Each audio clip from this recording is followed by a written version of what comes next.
Presentó. A partir de este momento, todas las voces se unen en una sola señal. RCR presenta Conexión 750 con María Alejandra Trujillo. Muy buenas tardes, amigos de Radio Caracas Radio. Todo el equipo que trabaja para ustedes a partir de esta hora los saluda. Variada y abundante información que compartir y analizar, como es costumbre la tarde de hoy. Esto es Conexión 750. Comenzamos. ¿Qué está pasando en este país? Y hasta ahora saludamos a nuestro invitado. Se trata de José María de Viana, quien fue presidente de Hidrocapital y conoce perfectamente el tema que vamos a debatir en esta parte del programa. Gracias por atendernos. Buenas tardes. Un placer, María Alejandra. Un saludo para ti y tu oyente de Radio Caracas. Pues mucho interés en conversar con usted, ingeniero, acerca de lo que está ocurriendo, una información que mucha gente en Venezuela desconoce y tiene que ver con un acuerdo que han suscrito la CAF y Naciones Unidas, en teoría para invertir recursos en la recuperación y restablecimiento de los servicios públicos en nuestro país. Yo le pediría un comentario acerca de este tema. Le decía fuera del aire que lo hemos leído en redes sociales. ¿Qué alcance tiene? ¿Qué puede decirnos? Lo escuchamos. Bueno, María, tiene un poco que ver que la situación de Venezuela es observada por la comunidad internacional con preocupación, porque los problemas económicos y políticos que tenemos están afectando severamente a la población y muy especialmente a la población de menos recursos. Y ha habido todo un movimiento internacional para buscar canales de que la ayuda internacional pueda invertirse en la ayuda humanitaria. Y de hecho ha habido ayuda humanitaria en otras áreas, pues, en el caso de salud muy especialmente. Pero todavía recursos limitados y al final había una situación que el tema de servicios públicos es muy grave y los servicios públicos son un elemento fundamental para que haya respeto a los derechos humanos y mejor calidad de vida. Entonces ha habido una iniciativa de la cual conocemos muy poco, solamente sabemos que la semana pasada hubo una información oficial de que las Naciones Unidas hacía un programa con el Banco de Desarrollo de Latinoamérica, que se llama la CAF, para comenzar a invertir recursos. Las operaciones con la CAF están detenidas porque Venezuela debe una cantidad importante, que nos pareció una cosa interesante y te diría que en principio tenemos que aplaudirlo. Antes de resolver nuestro problema político interno, haya una inversión para aliviar el drama que viven los venezolanos en el tema de agua potable y electricidad. Frente a esa situación, simplemente un grupo de personas, de profesionales que hemos trabajado en el servicio público, lo conocemos perfectamente, creímos oportuno construir un documento que se le entregó a ambos signatarios, tanto de la ONU como la CAF, en donde nosotros, como son nuevos representantes que tienen en el país tienen unos pocos meses, nosotros quisimos informarles de los antecedentes. Al final son que no es suficiente el dinero, que las cosas hay que hacerlas de otra manera si queremos tener mejores resultados. Ahora, ¿se conoce de cuánto dinero estamos hablando, ingeniero?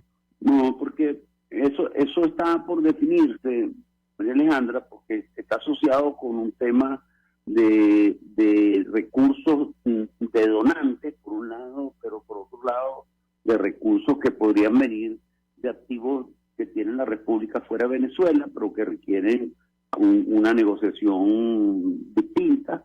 Entonces los montos podrían ser desde montos muy pequeños o relativamente pequeños que vienen de donantes internacionales que aportan recursos a estos organismos para Venezuela, que se llaman los recursos de ayuda humanitaria, hasta que podría llegarse a tener este recurso de cierta magnitud. Es decir, eso no está definido.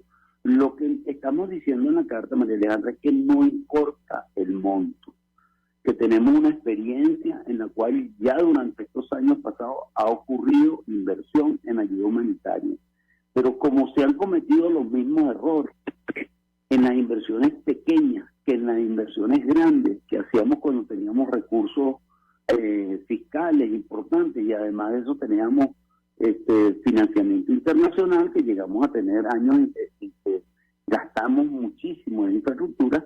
Bueno, lo importante es decir que no importa el tamaño de ese convenio, el convenio debería por comenzar a dar señales primero de transparencia administrativa, que es un tema fundamental que hemos perdido en Venezuela. Transparencia administrativa significa que el proceso desde el inicio está totalmente de carácter público, está sometido al escrutinio de los ciudadanos, de las organizaciones de la sociedad civil, pero que además los procesos de contratación son por competencia, son licitaciones abiertas, con participación internacional, sin barreras de entrada, porque lo que ha pasado durante la práctica de los últimos 20 años en Venezuela es que esa transparencia la perdimos. Esa transparencia es obligada por las leyes venezolanas, pero se buscaron caminos, atajos legales para evitarla. Entonces resulta que los grandes problemas que tuvimos fue de una administración en la cual ni los contratos son públicos, ni los llamados a administración fueron abiertos, y que gran parte de los problemas están asociados con un tema internacional, que es el tema de transparencia. Como estos recursos que se van a invertir son de carácter público, de la República o de donantes, nosotros estamos diciendo, mire, vamos a comenzar por hacer una administración transparente, porque es condición necesaria para que después las cosas funcionen bien. Hay más problemas, como el tema de las competencias técnicas, es decir, hay muchas inversiones que se han hecho en el pasado que tenían muy mal criterio técnico, María Alejandra, y entonces ocurría que esas inversiones no generaron el resultado. Es más, hay algunas inversiones que generaron daño a la población, y ahí lo señalamos. Y bueno, es una ayuda a memoria también que estamos presentando, porque resulta que este proceso ha sido tan largo que muchos olvidan. Entonces hemos podido recoger en esta carta, que ya es pública, como tú dices, que está en las redes sociales y que tiene amplia difusión, el recordatorio de aquellas cosas que hicimos mal. ¿Para qué? Para que en el futuro no repitamos esos errores. Es fundamentalmente lo que queremos hacer. Tenemos memoria, lo tenemos perfectamente documentado, cada uno de los casos los conocemos a profundidad, pero el tiempo pasa y la memoria es volátil. Entonces un poco lo que queremos decir, mire, si usted quiere que en el futuro sea la inversión pequeña o grande, eso tenga resultado en los servicios públicos de Venezuela, que eso es muy importante, porque cambia la calidad de vida de las personas. Si las personas comienzan a tener agua potable, comienzan a tener energía eléctrica de forma más constante, eso cambia no solamente la calidad de vida de las personas, va a mejorar la salud pública, y además eso va a ayudar a la reactivación económica del país. Ustedes mencionan efectivamente algunos casos muy sonados. El mayor ejemplo, dicen ustedes en este documento, de las malas prácticas en nuestro país, lo tenemos en las asociadas al aprovechamiento hidroeléctrico del río Caroní, la central Tocoma, el cual aún no ha sido concluido a pesar de que ha consumido más de 10.000 millones de dólares. En este contexto, yo le pediría un comentario que garantiza que ese dinero, va a llegar a su destino, tomando en consideración solo un caso como este. Ingeniero, lo escuchamos. Sí. Bueno, lo que pasa es que este es un caso muy emblemático por su dimensión. Un caso como ese en cualquier parte del mundo estaría perfectamente identificado y divulgado. ¿Por qué? Porque es muy grande. Ese es un caso en que un aprovechamiento hidroeléctrico de la cadena del Caroní, el último que se estaba construyendo, que se construyó durante este gobierno, tiene en las mismas dimensiones, muy parecidas a otro que es prácticamente su gemelo y que hicimos anteriormente, que es el aprovechamiento de Carhuachi. Entonces ocurre de que en el aprovechamiento de Carhuachi, siguiendo las reglas de la antigua DELCA, que obligaban a la competencia internacional, que obligaban a dividir una obra en componentes, que había más de un contratista para garantizar que si fallaba no estaba. En este caso, no ocurrió así. En el pasado, cuando hicimos eso, construimos Carhuachi y costó 2.300 millones de dólares. En este caso, se hizo una asignación directa. El contratista general fue Odebrecht, con otras empresas venezolanas, pero con la forma de contrato no fue en base a competencia. ¿Qué terminó ocurriendo? Mire que la obra va costando 4 veces más que la otra y todavía no está en servicio. Si todavía no, la empresa que le contrataron la electromecánica es una empresa que no tenía experiencia en máquinas de este tamaño, una empresa argentina. Bueno, entonces al final todo era parte de asignaciones directas por vía y justificadas por razones de supuesta amistad política entre los gobiernos de Brasil y de Argentina. Entonces, mire, lo que estamos diciendo es, nosotros ya lo hacíamos de otra manera. En el metro de Caracas, en la electricidad de Caracas, en Edelca, en las empresas del Estado y en las empresas públicas, también había unas reglas para hacer las cosas de manera transparente. ¿Qué hubiera pasado en Tocoma si hubiéramos contratado de la forma antigua, María Alejandra? Bueno, hubiesen aparecido otras empresas compitiendo, hubiesen tenido que reducir los precios de contratación, ¿sí? Y hubiéramos seguramente descartado algunas de estas empresas que trabajaron aquí, concretamente la empresa INSA de los argentinos no hubiera calificado jamás porque no tenía experiencia suficiente, hubiera calificado otras empresas que habían trabajado. Entonces, ¿qué pasaba? Nosotros tenemos mucho tiempo construyendo infraestructura a precios razonables. El caso del Caroní es un caso extraordinario, porque mira, ahí construimos la capacidad de energía eléctrica que estamos teniendo en el país por lo que se construyó en el Caroní, se construyó bien, se construyó a buenos precios, se construyó por competencia internacional, y nosotros lo que tenemos que mirar atrás, para no repetirlo, lo que estamos diciendo es, mire, si se vuelve a construir un proyecto, si usted lo asigna a dedo, y si usted no permite que haya competencia internacional, vamos a repetir los resultados que tenemos. El país está lleno de obras inconclusas, con sobreprecios, mal hechas, y parte de eso ocurrió porque no se hizo en base a los estándares, que además son internacionales, María Alejandra, no son de Venezuela, ¿sí? Internacionalmente los recursos públicos, mucho más, si vienen de estos bancos multilaterales, han debido seguir un proceso transparente de competencia, y en este caso no ocurrió. Permite, nuestro invitado, tenemos que hacer una pausa para ir a publicidad. Al regreso quisiera referirme al tema del agua. Decía la organización Monitor Ciudad hace algunas semanas que ellos calculaban que 70% de las inversiones presupuestadas en Hidrocapital se habían perdido entre 2002 y 2015. Creo que el problema es el mismo, ingeniero. Al regreso yo le pediría un comentario. Ya venimos. Usted está viendo Conexión 750 con María Alejandra Trujillo. Solo por RCR 750, porque lo bueno. Puedes seguirnos en nuestras redes sociales.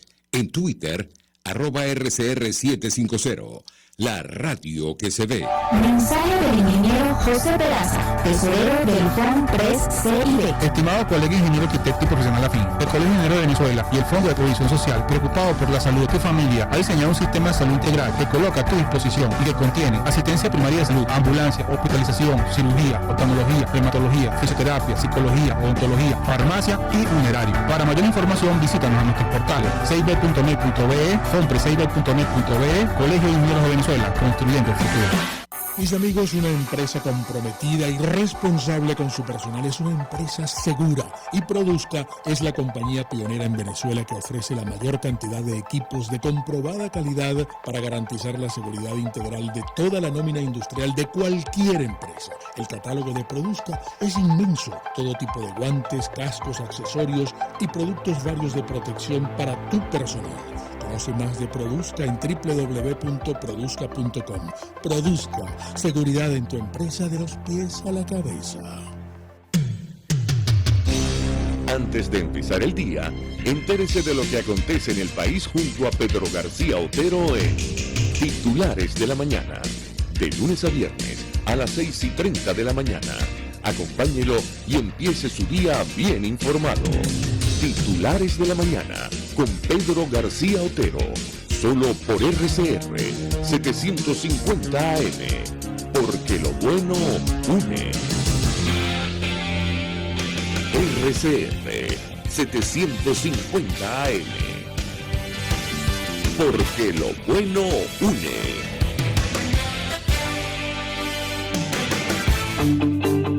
El poder de la comunicación en tus manos. Conexión 750 con María Alejandra Trujillo. Solo por RCR 750, la radio que se ve. Continuamos, amigos, en Conexión 750, hablando acerca de la crisis de servicios públicos que afecta a Venezuela entera. Nos acompaña el ingeniero José María de Viana, que fue presidente de Hidrocapital, y sacamos a colación esta situación porque se da la circunstancia de que la CAF, Banco de Desarrollo de América Latina y Naciones Unidas, aparentemente acaban de firmar un acuerdo para invertir recursos en la recuperación y restablecimiento de los servicios en Venezuela. Y la pregunta que nos hacemos, bueno, ¿en qué contexto? Porque como dicen ustedes, ingeniero, el problema no ha sido de dinero precisamente. En el caso del agua creo que es evidente, sin ir más lejos, en Caracas es un problema, bueno, en todo el país, pero en Caracas es un problema francamente serio, y organizaciones no gubernamentales como Monitor Ciudad aseguran que se ha perdido el 70% de las inversiones solo entre 2002 y 2015. ¿Qué puede decirnos? Lo escuchamos. Pero justamente por eso la carta tiene mucho más peso, porque lo que nosotros gastamos en los últimos 20 años en agua y electricidad, María Alejandra, es suficiente para haber renovado todo lo que ya teníamos. Es decir, jamás en la historia, tanto en agua y electricidad, números son en agua cerca de 10.000 millones de dólares y en electricidad gastamos cerca de 100.000. Es decir, las cantidades son enormes, suficientes para haber tenido un país maravilloso en el servicio público. Y cuando las personas a nosotros nos preguntan, bueno, ¿por qué no? Bueno, porque efectivamente esa forma de contratar con muy bajos niveles de competencia técnica, con muy bajos niveles de transparencia administrativa, llevaron a cosas terribles. Es decir, por ejemplo, el acueducto más importante de Venezuela se construyó entre un embalse del Estado Falcón que se llama Matícora, y a través de una tubería larguísima el agua debía llegar a Paraguaná. Esa obra costó 500 millones de dólares, es decir, desde el punto de vista del precio, es el acueducto más caro del mundo por metro de tubería, ¿no? Cuando lo comparamos con otras opciones similares de acero, es lo más caro. Pero el problema no solamente es que fue muy caro, que porque el proceso no fue competitivo. Cuando uno hace una competencia, usted consigue precios mucho más bajos porque los competidores, sino que como había muy poco criterio técnico, eso era un capricho del presidente hacer esta obra, y eso está reflejado en el discurso de inauguración. ¿Qué ocurrió? Que el embalse donde conectaron la tubería está lleno. No es que se llenó, estaba lleno cuando lo conectaron, ya el embalse estaba lleno. Entonces, ¿qué quiere decir? Mire, que tenemos unas obras gigantescas donde se gastó mucho dinero y donde el agua no le llega a la gente. Y eso ocurrió en Barquisimeto. Compraron 90 kilómetros de tubería para conectar a la ciudad de Barquisimeto para llevarle agua con un embalse que no han comenzado a construir todavía. Uno, ¿qué puede pasar? Bueno, usted gastó un montón de dinero, eso que se gastó, en algunos casos se pagó y en otros casos quedó como deuda pública, pero no llega agua a Barquisimeto. Entonces, ¿quiere otro ejemplo? Mire, aquí el gobierno se empeñó en comprar satélites de comunicación. Esos satélites solamente se utilizaron para transmitir algunas veces los programas oficiales de televisión. Bueno, pero resulta que la cantidad que se invirtieron eran suficientes para haber puesto fibra hasta las ciudades de 10.000 habitantes en Venezuela, y podríamos tener una red de fibra óptica de las mejores del mundo por las cantidades que se gastaron. Entonces, eso que está pasando efectivamente es así. Mire, si usted invierte mal, y invertir mal significa sin conocimiento técnico adecuado. En segundo lugar, usted lo hace de una manera en que las cosas le cuestan el doble o el triple o el cuádruple. Hay obras en Venezuela que costaron 5 veces más de los estándares internacionales. Bueno, usted tiene un poco lo que nos resultó. Mire, el país de obras de agua que no fueron completadas. Ahí comentamos en el caso del agua, para la gente de Margarita, que seguro no escucha y que está sufriendo tanto. Mire, hicieron un tubo de 50 kilómetros en tierra firme, porque hacerlo en tierra firme era facilito, y los kilómetros que tenían que cambiar, que eran los de la opción submarina, Margarita, que son 2 tramos de 25 kilómetros, lo dejaron intacto. Entonces, claro, es una cosa, uno lo cuenta, María Alejandra, y lo que ocurre es, manejamos muy mal la abundancia. Yo no quiero mirar para atrás, yo quiero mirar adelante. Yo lo que estoy diciendo es, mire, de aquí en adelante nunca vamos a tener tantos recursos como alguna vez tuvimos. Nunca vamos a poder gastar tanto dinero como el que gastamos en este momento. Pero cuando podamos invertir un poquito, si lo hacemos bien hecho, administrativamente correcto y técnicamente adecuado, las personas van a notar eso inmediatamente. Es decir, si usted invierte adecuadamente en agua potable y en energía eléctrica, cada dólar que usted invierte va a tener resultados si lo hace correctamente. Lo que estamos simplemente diciendo, Venezuela está cansada de gastar de esta manera. Los venezolanos no queremos más volver a hacer los mismos errores del pasado. Y estos señores que son nuevos y son visitantes y que son bienvenidos en Venezuela, estamos diciendo, ustedes tienen la ocasión de hacerlo distinto y nosotros queremos que ustedes sepan cómo es hacerlo distinto, es hacerlo bien.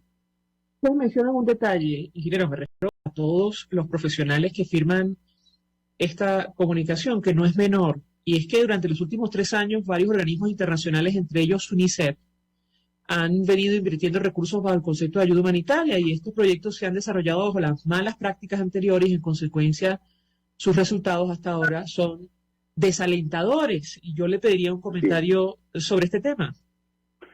Bueno, María Alejandra, porque hay personas que piensan que si el dinero lo administran los organismos internacionales, ya estamos salvados, ¿entiendes? Como los organismos internacionales presumimos que son serios, ellos saben gastar el dinero mejor que el gobierno venezolano. Mire, eso no es verdad. No es verdad. Es decir, nosotros tenemos una experiencia menor, pero importante, en la ayuda humanitaria estos últimos 3 años. Nosotros hemos seguido con atención el caso de UNICEF por una razón sencilla, no en el tema de salud, que no lo conocemos, pero en el tema de agua potable. Ellos han estado dedicados a mejorar la condición de los hospitales del país, en donde no hay agua potable, y ese programa lo hemos seguido de cerca. Y ha pasado las mismas cosas, con inversiones chiquitas, porque lo que invertían en un hospital no eran millones, eran 100, 200 mil dólares, pero lo han hecho tan mal, pero tan mal. Primero, que las cosas no funcionan, que es lo más grave. Las cosas no funcionan. Pero después, cuando nosotros, los resultados que tenemos no son públicos, la información que tenemos es que se han contratado obras inadecuadas, a altísimos precios y con resultados muy bajos. Entonces, lo que estamos diciendo, mire, ojo, el hecho de que las organizaciones sean internacionales no quiere decir que cuando esas organizaciones internacionales están en Venezuela, lo hacen bien. Y que nosotros los ciudadanos sí queremos ser vigilantes de este proceso. Si esas inversiones que ha hecho UNICEF, que ha sido posiblemente el organismo internacional que más ha invertido durante estos últimos 3 años en el caso de agua potable, si esos organismos siguen invirtiendo así, o dicho de otra manera, mire, si esos recursos, si UNICEF se gastó en los hospitales, si hubiera gastado adecuadamente, no existiría en este momento ningún hospital sin servicio de agua potable. Y todos los casos que hemos revisado han sido un fracaso. No conocemos un caso exitoso todavía, pero es que además el problema fundamental es que el tema de la transparencia es fundamental. Mire, usted tiene que publicar eso en las páginas web. ¿Hasta cuándo va a seguir este misterio? Porque si son reales de donantes que dieron plata para los hospitales venezolanos, esos donantes tienen que rendirse cuenta de forma transparente. Y no se publican los resultados porque efectivamente este proceso tiene los mismos vicios que cuando tenemos mucha plata. Ahora, en pequeño nivel, estas organizaciones de ayuda humanitaria cometieron los mismos errores. Entonces, mira, simplemente lo estamos diciendo para que tengamos muy claro. Los organismos internacionales en Venezuela deben seguir las normas de transparencia administrativa que tiene el resto del mundo. Usted puede ubicar en la página web de UNICEF, en todo el resto de los países que están actuando, María Alejandra, los resultados son transparentes. Está claro los llamados de licitación, los contratos de licitación, los montos en que se contratan. El caso de Venezuela es un secreto. Tiene la misma opacidad que tienen los otros organismos de Venezuela, y lo que estamos diciendo es, mire, eso se tiene que acabar porque los venezolanos simplemente no soportamos que estén diciendo que están recibiendo ayuda internacional para Venezuela. Esa ayuda no tiene efecto. Entonces, resumiendo un poco, no importa si la ayuda es pequeña, si se hace bien, nosotros que conocemos, especialmente en el caso de agua potable, nosotros podríamos tener resultados muy importantes, muy importantes.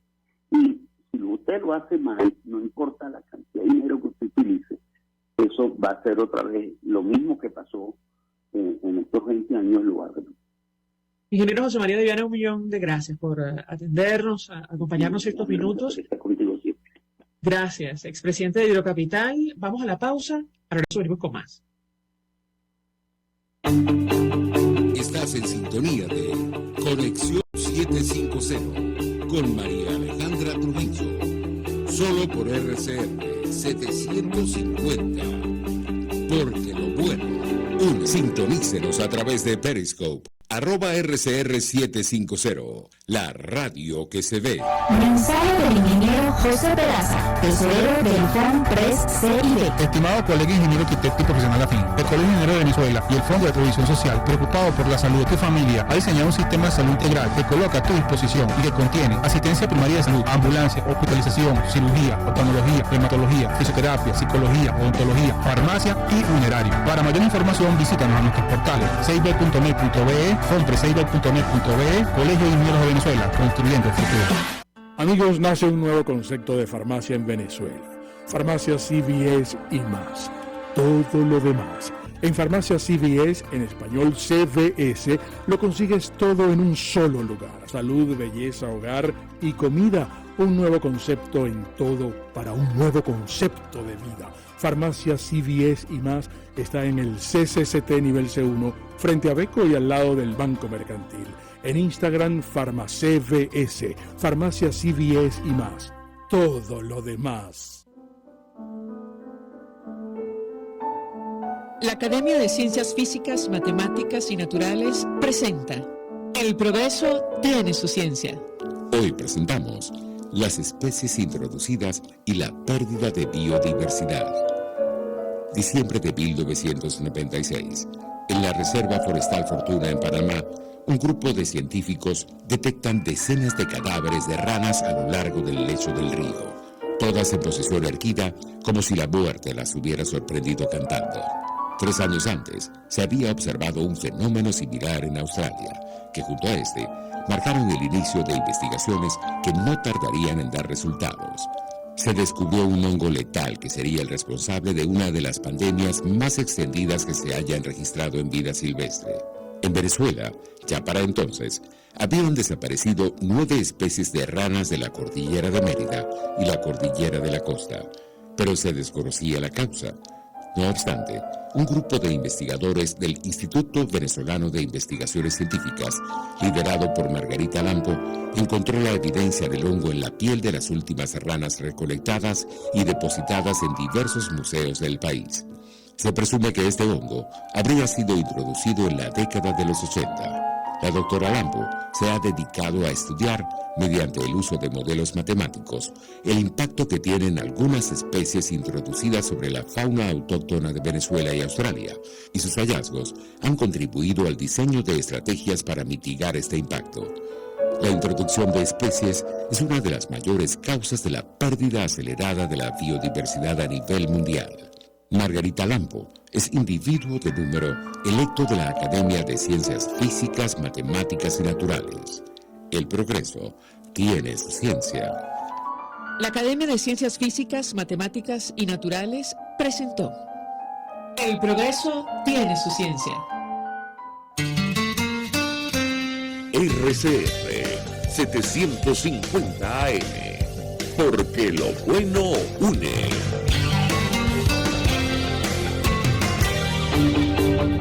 María Alejandra Trujillo te acompaña en Conexión 750. Solo en RCR 750. La radio que se ve. Claro y raspado. Continuamos, amigos, en Conexión 750 y a esta hora saludamos a alguien que conoce perfectamente el tema que vamos a debatir en esta parte del programa. Se trata de María Clara Roballo, internacionalista, investigadora en asuntos migratorios del Observatorio de Venezuela, la Universidad del Rosario. Gracias por atendernos. Buenas tardes. Muy buenas tardes, María Alejandra. Un saludo para todos. Pues mucho interés de conocer la opinión y análisis de nuestra invitada acerca del tema que nos ocupa, que tiene que ver con la crisis en el tapón del Darién, lo que está ocurriendo con los migrantes venezolanos. Hemos conversado con algunos especialistas a lo largo de la jornada y expresan especial preocupación, sobre todo por el número de víctimas mortales. En Venezuela nos ha tocado narrar en las últimas horas, últimos días, al menos entre 4 y 5 fallecidos que han intentado cruzar este paso tan peligroso. ¿Qué puede decirnos? Le escuchamos. En efecto, la situación que está sucediendo con la frontera colombiana con Panamá por el tapón del Darién, que como también lo hemos dicho en otros espacios, es una de las rutas más letales para los migrantes en el mundo, pues de alguna otra forma es una crisis humanitaria, incluso en términos de precariedad, mucho más fuerte que la que se vive entre la frontera entre el norte de Santander y Venezuela. Allí se han dado unos flujos que no son nuevos, unos flujos que empezaron a sentirse en Colombia a comienzos de la década del milenio, a comienzos de los 2000, pero era una migración menor. Aquí tal vez lo novedoso es que en el 2021 se registrados, porque todo eso son subregistros, ya que es una migración altamente irregular o completamente irregular.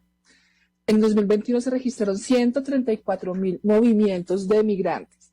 Entonces, ¿qué quiere decir esto? Si se suma esto comparado con los años anteriores, no se le han dado este número de movimientos, aún sumando los 11 años anteriores. Entonces, efectivamente, en el 2021 están sucedieron algunas situaciones particulares en donde se dinamizaron estos flujos migratorios. Es una tendencia que se sigue manteniendo en el 2022 y particularmente la población venezolana es nueva dentro de las nacionalidades que están participando de esta peligrosa ruta migratoria. Siempre se hablaba de migración haitiana, de migración cubana, de migración senegalesa y otros países de África y Asia. La migración venezolana empezó a ser importante en el 2021, incluso hoy, al 2021 fue la de mayor importancia, también con unas características que hay niños brasileños y chilenos. ¿Qué quiere decir esto? Estos niños son hijos de haitianos que habían migrado anteriormente a Chile y Brasil, no encontraron condiciones apropiadas de integración y hoy están haciendo parte de estas rutas. Entonces es una migración, como lo digo, compuesto con una migración venezolana importante. Es una migración donde incluso hay familias, hay un número importante de niños, hay algunas cifras que ha dado la OIM, que sin duda, repito, pueden ser subregistros, pero se cree que de las víctimas mortales que pasan por estos territorios, el 40% son mujeres, el 30% son hombres y el otro 30% son niños. Entonces las situaciones son muy, muy complicadas y pues es una ruta que no se recomendaría a ninguna persona en el mundo. Ahora, de los 30.000 migrantes que han cruzado el Darién durante los últimos meses, más de 28.000 son venezolanos, y yo le pediría un comentario acerca de este tema. Bueno, pues la migración venezolana no termina. La migración venezolana pues es producto efectivamente de unas condiciones estructurales de expulsión migratoria que hay en Venezuela, que ubican a Venezuela como uno de los principales países expulsores de migración en el mundo. Y pues esta diáspora sigue creciendo, ya está sobre los 6 millones de personas, sino que también lo que ha venido pasando en 2021 y 2022 es que se dan como ciertos nuevos fenómenos, y una de esos es la migración que se está dirigiendo hacia Norteamérica. Allí se pudieron hacer varios análisis, pero pues efectivamente muchos venezolanos están optando por este destino, sobre todo luego de que Biden llega al poder y también de las decisiones que se han tomado con este TPS, de abrir plazos justamente que cubren a esta población venezolana. A esto se suma que se les empezó a pedir visa a los venezolanos desde México y de alguna u otra forma esto obliga tal vez a las personas con mayor precariedad a optar por esta migración irregular, por estas rutas tan peligrosas en donde se comprometen pues en la seguridad e incluso la vida de ellos.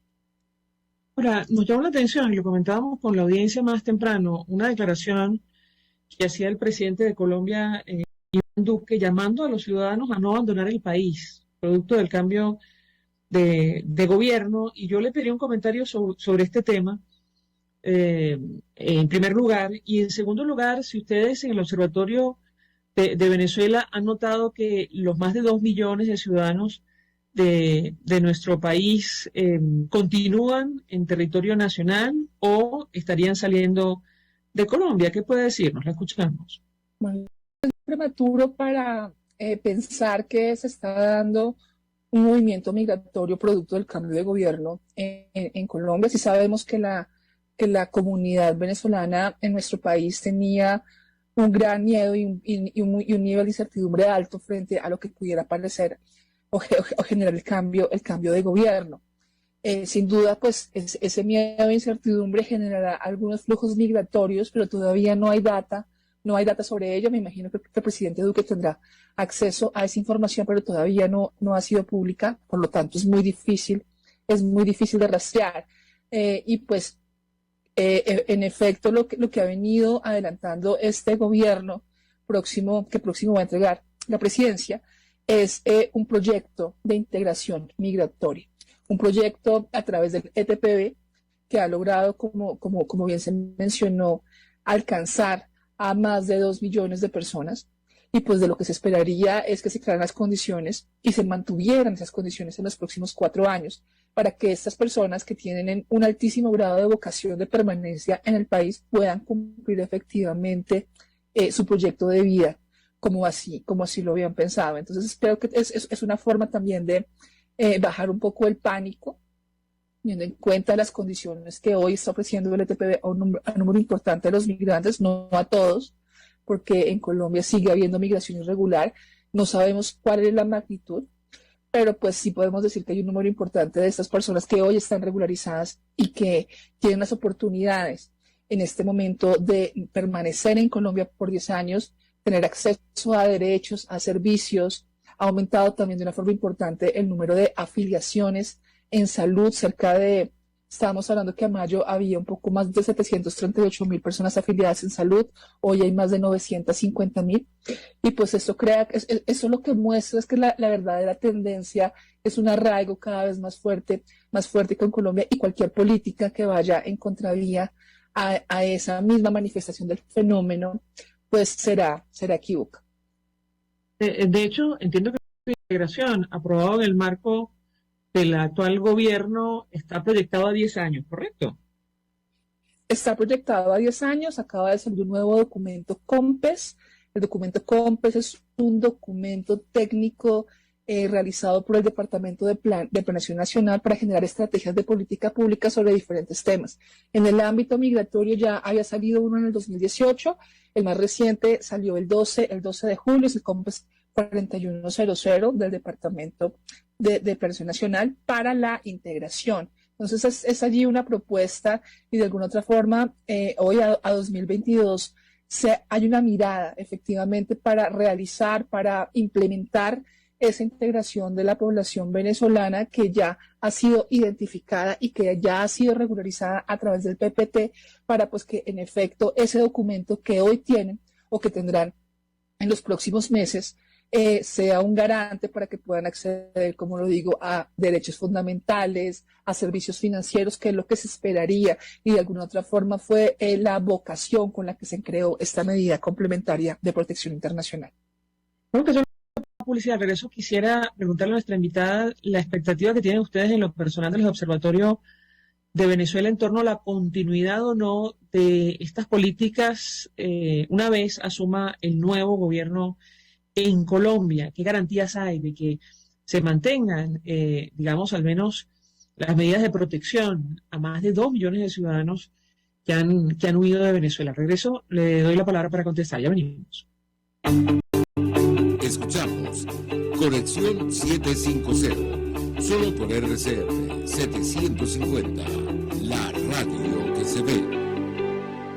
Puedes seguirnos en nuestras redes sociales, en Twitter, @RCR750, la radio que se ve. Mensaje del ingeniero José Peraza, tesorero del FON 3CIB. Estimado colega ingeniero arquitecto y profesional afín, el Colegio Ingeniero de Venezuela y el Fondo de Previsión Social, preocupado por la salud de tu familia, ha diseñado un sistema de salud integral que coloca a tu disposición y que contiene asistencia primaria de salud, ambulancia, hospitalización, cirugía, oftalmología, reumatología, fisioterapia, psicología, odontología, farmacia y funerario. Para mayor información, visítanos a nuestros portales 6b.net.be, fon36b.net.be, Colegio de Ingenieros de Venezuela, construyendo el futuro. El que sabe de sabor sabe de saber que Del Corso es la clásica pastelería italiana de Caracas. Qué ricos sus dulces típicos tradicionales, como los auténticos cannoli, la sfogliatella o la cola de langosta, no tienen comparación.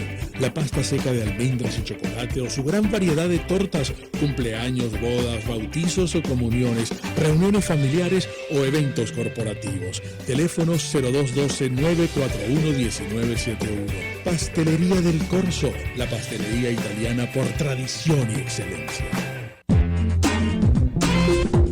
Creo que los políticos responsables proponen ideas y dicen que son de ellas y convocan a la gente a hablar de su idea. Me parece de muy mal gusto cuando la idea empieza a decir, bueno, esto no es mío, es de Venezuela. Eso significa que fracasó. Y entonces le están endosando al país la incapacidad para articular una idea que de suyo desde el principio era una idea y no un curso estratégico. A mí eso me parece de mal gusto. Y parece que el marketing político no da para tanto. Así podemos ver el mantra de Guaidó: cese la usurpación, gobierno de transición y elecciones libres. Él lo abandonó. El G4, que es del cual él es engendro, en representación por los 2020, el hacer ingeniería financiera, recoger unos reales que no hemos visto de ninguna manera. Aquí se habla libertad con Víctor Maldonado, solo por RCR 750, la radio que se ve.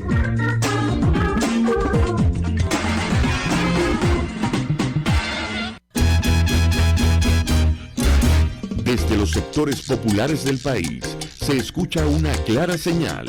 Es el radar de los barrios. Evelyn Martínez y la red de ciudadanos le invitan a identificar amenazas, ubicar soluciones y hacer seguimiento eficiente a las problemáticas de cada sector.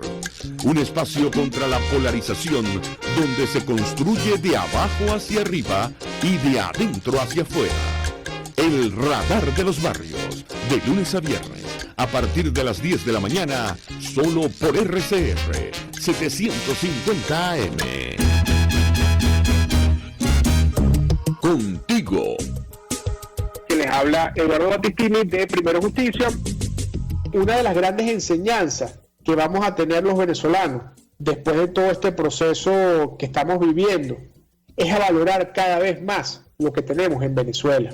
Porque hoy en día, por ejemplo, un venezolano que está afuera se ha ido acostumbrando a que los servicios públicos cuestan, se ha ido acostumbrando a que nada puede ser gratis, porque nada gratis es sostenible en el tiempo. Y yo espero y aspiro que cuando vayamos a Venezuela, la reconstrucción de nuestro país no solamente sea una reconstrucción física de la destrucción que ha hecho el chavismo en la infraestructura y en la economía venezolana, sino también vayamos a una reconstrucción de la forma de pensar y de cómo nosotros afrontamos el ser ciudadanos realmente en el marco de un país que necesita de una ciudadanía que colabore y que sea parte de la solución y no sea parte del problema. Contigo, solo por RCR, porque lo bueno une. RCR 750 AM. Porque lo bueno une.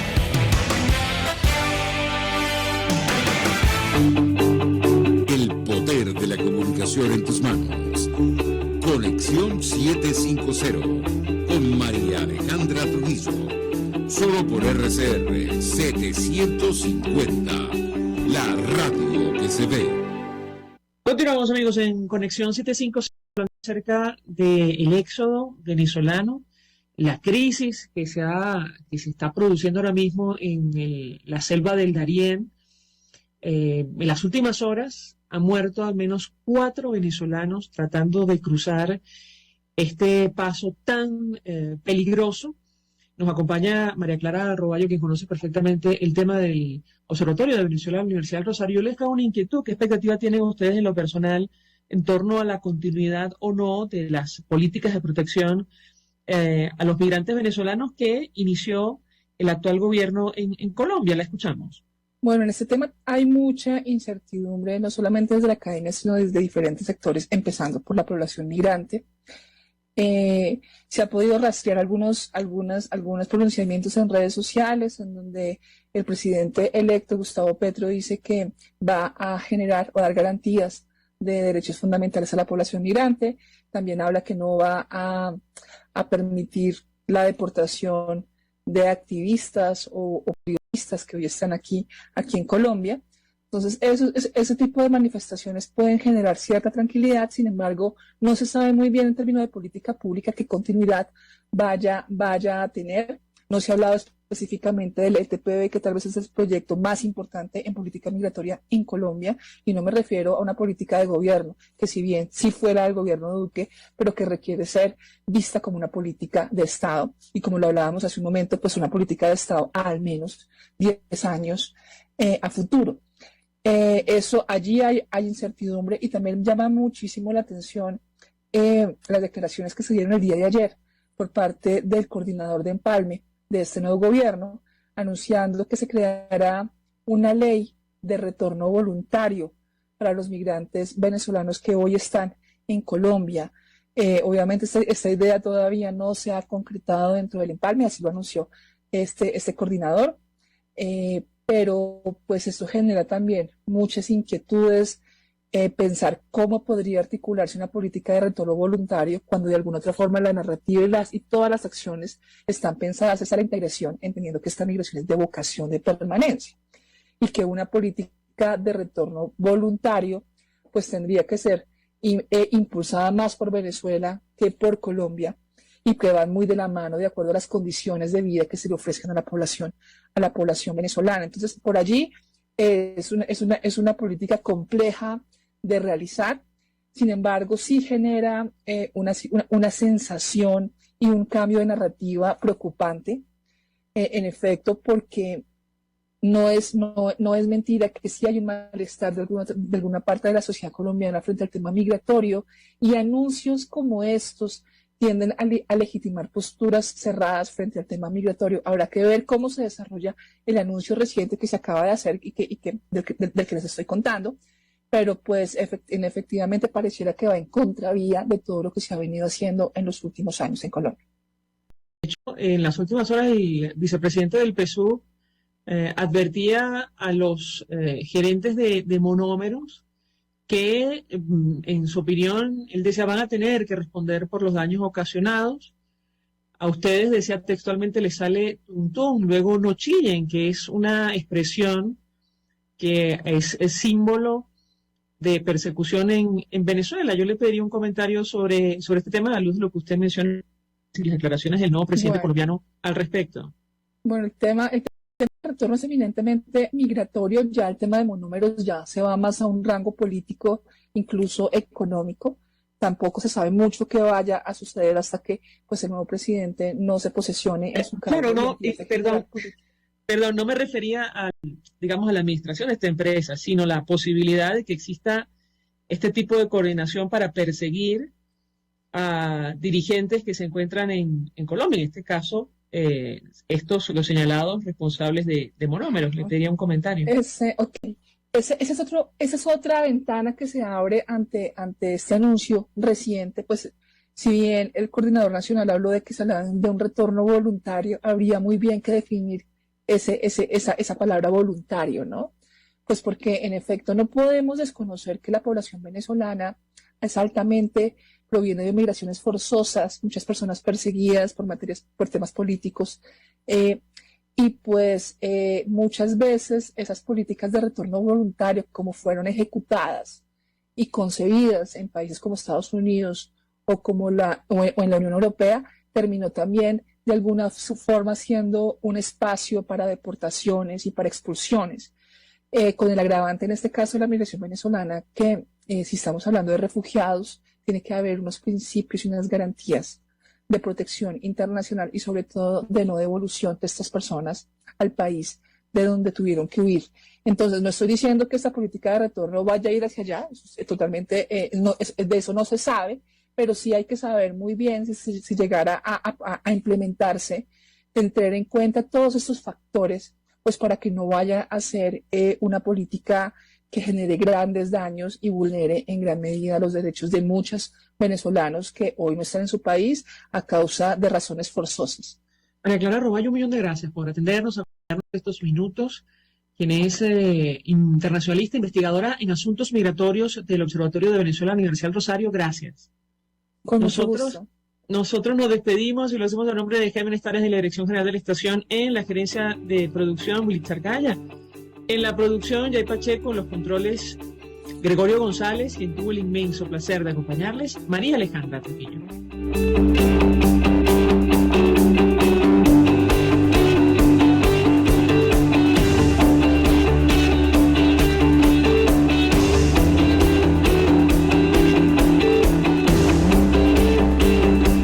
El Fondo de Previsión Social del Colegio de Ingenieros de Venezuela presentó. RCR presentó Conexión 750 con María Alejandra Trujillo.